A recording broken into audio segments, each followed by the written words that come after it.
Suami ngaku curi perhiasan emas dan berlian, Barbie Kumalasari resmi lapor ke polisi.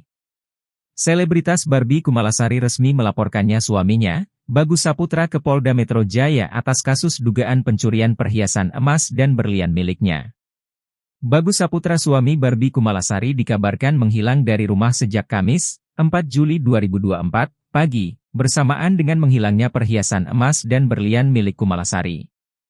Sunan Kalijaga kuasa hukum Kumalasari menyampaikan alasan kliennya membuat laporan polisi, karena Bagus Saputra tidak menunjukkan itikat baik karena sudah mengaku mengambil perhiasan milik istrinya.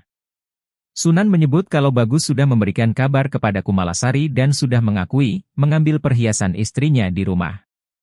Kemudian, Kumalasari meminta Bagus untuk menemuinya di Senayan untuk mengembalikan perhiasannya. Tapi, suaminya tidak menunjukkan itikat baik.